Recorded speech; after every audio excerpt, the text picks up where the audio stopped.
anybody who wants to be an artist that thinks it's just about being in your garret painting, forget it.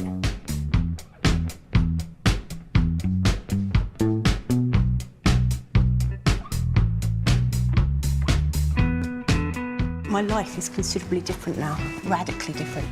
Sometimes like, I've got some paintings that I've done when I've been younger, like quite sexual, and I find it's a bit embarrassing.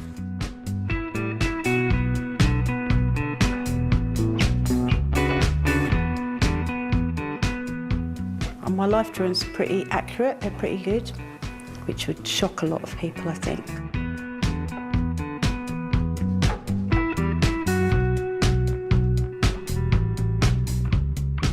This room is wrong. This is wrong. I really don't like this at all. I either need another one here, or I just need 3, or I take one out. I want to take Egon out of Vienna from 1900 to 1918, and I want to take Tracey Emin out of London from 1990 to 2000. Not that I don't really belong in that decade, but I need to move on. My work needs to breathe, and I need to feel a lot more freer.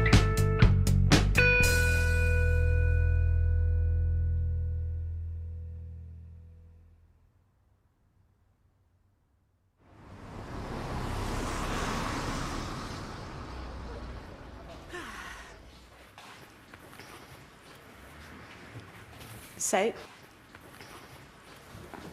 this is my painting outfit. Sadly, it's not as glamorous as it used to be when I was younger, but it does the job.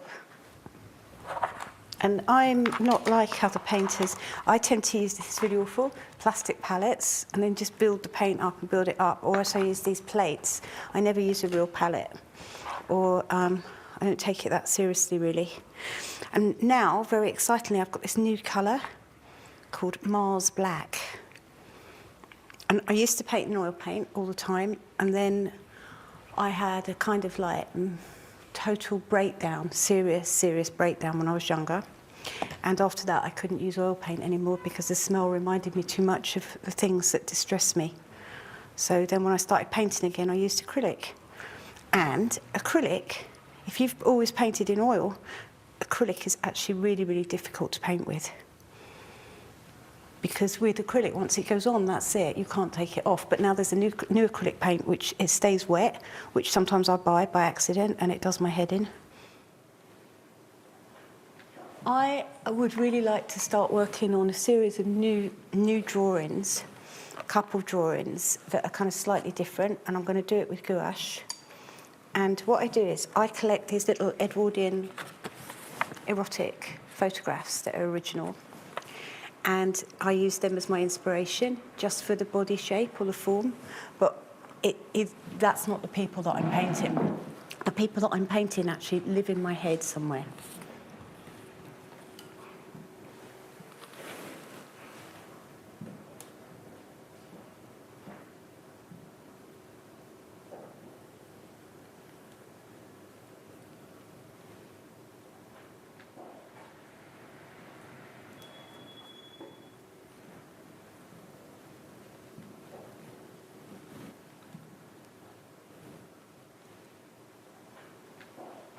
What I want to do is today, I want to start working on that big painting.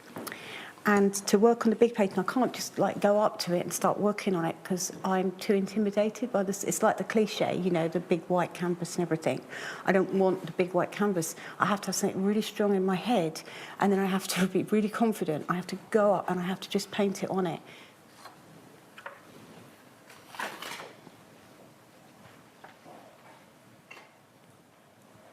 It's quite stiff, that one. That's why I want the other image to work from, so I'm more free with it.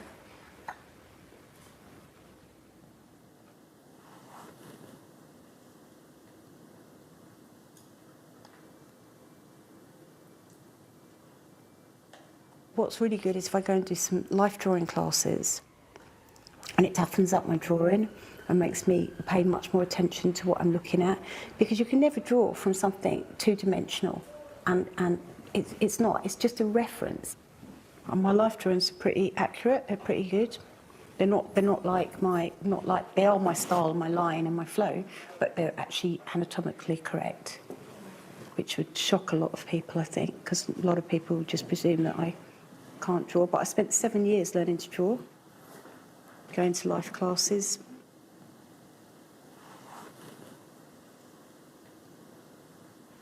And if anybody's really learnt to draw from scratch and they didn't know what they were looking at, and they learn the rules, and they learn for everything from foreshortening, chiaroscuro, shadowing, everything, and then you suddenly learn to do it, you find the language, it's incredible. It's only then you can break it down.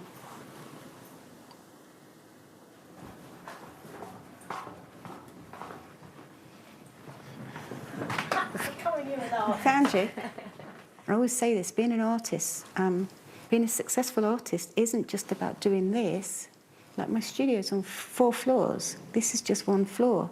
You know, half my studio is you know, computers and offices and other people working for me.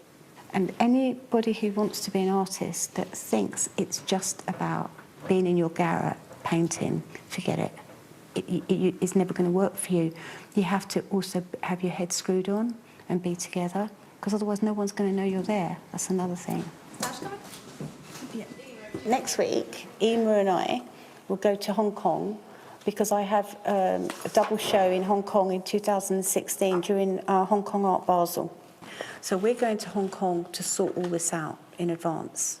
And also then after that we fly to Korea, because I'm having a show with Koji Gallery in Seoul, and it's one of the most formidable, serious galleries in the world that's been going for a very, very long time. And Korea is extremely serious when it comes to contemporary art and modern art. So it's really amazing to be showing with them, and they'll be representing me, so I'll be working with a new gallery. So that's a really important visit after Hong Kong. And then Emma comes back, and then I stay in Sydney and I do some talks and some lectures, and I go and visit Melbourne, a museum in Melbourne that's interested in showing me. So it's pretty full on. That takes us to the middle of March. Sometimes I get up in the morning and I just think, oh yeah, I just really want to paint today. And I come in a little bit early and I'm kind of like really happy.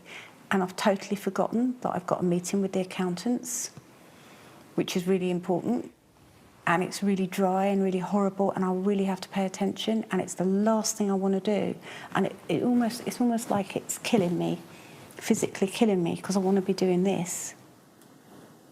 And I think also that's, you know, a reason why I could never have children, because I think, you know, obviously being a mum would be pretty amazing, but I don't think I'd be able to. I think I'd be maybe not a very good mum, or too good a mum, and not do. And then this all dies, and then I die, and then I'd be resentful and a horrible person. Yeah. And I realise as I get older that this is it. This is what I have. This is me. So there's no halfway house.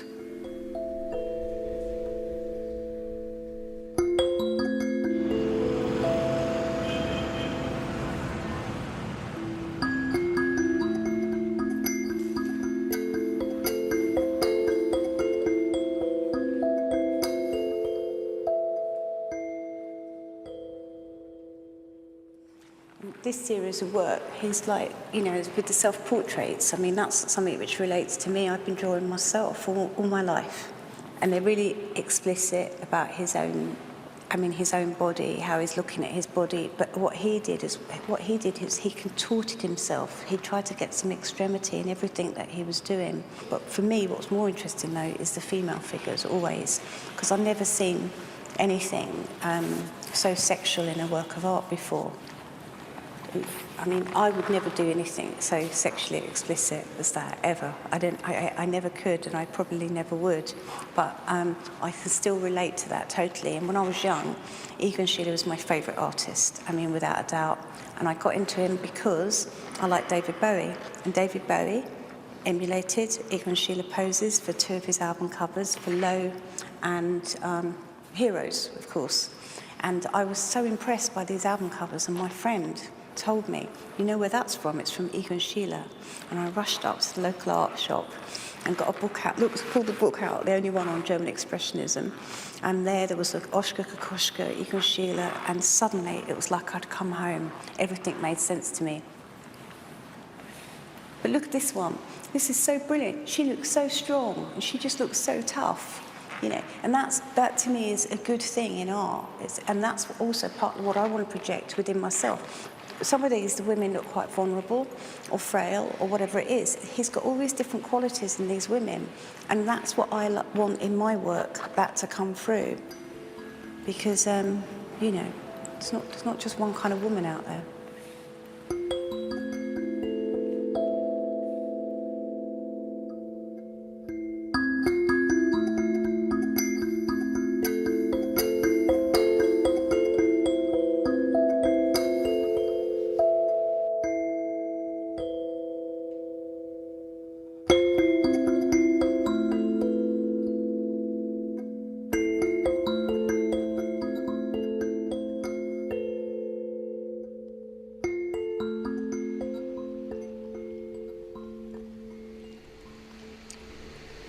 I'm trying to pluck up the courage to start the big painting. The most interesting thing is, I know whatever I paint on there, I'm going to paint over. There's two things I can do. I can put a big wash on it, like a coloured wash, which I'm also tempted to do right now first, in pink. I think I might do that. I think I might paint some pink mountains on it before I put the figures on. Because it'll be pretty, it'll be nice.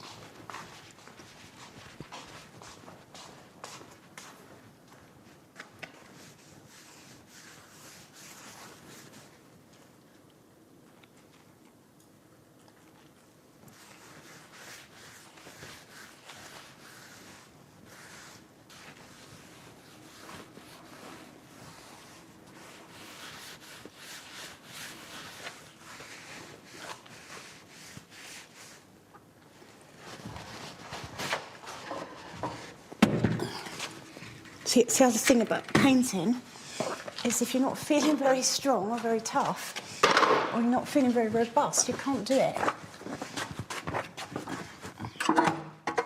I like it sometimes if I've been drinking and I pick them up and I kind of swing them around the room or whatever. And I've usually got music on playing very loud. It's dangerous, very dangerous.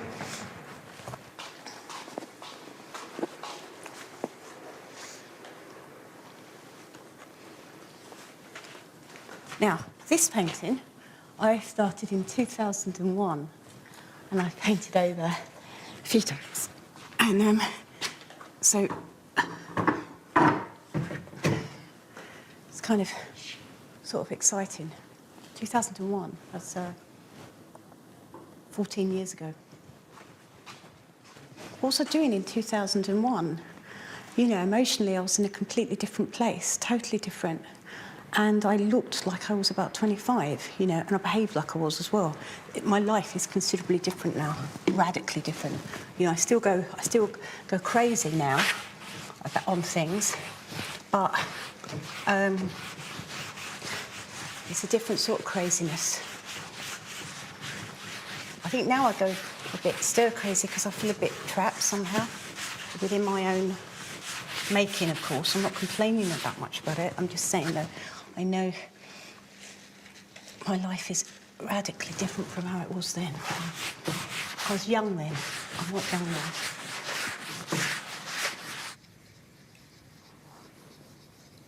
You know, it's this whole thing about the YBAs or whatever. You know, I pointed out to someone the other day, we were not actually young. You know, when I was nominated for the Turner Prize with my bed, I was actually 36. You know, and by, you know, it's old enough to be a grandmother.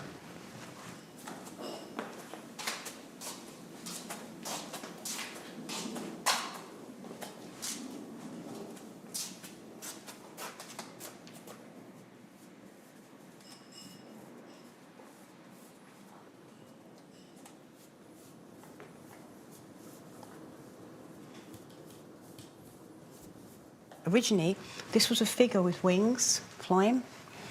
A bit over the top, a bit over romantic even for me. But I liked the idea that the wings were there, and I liked the idea that that this will end up being like, look, this will end up like mountains, look, with snow now.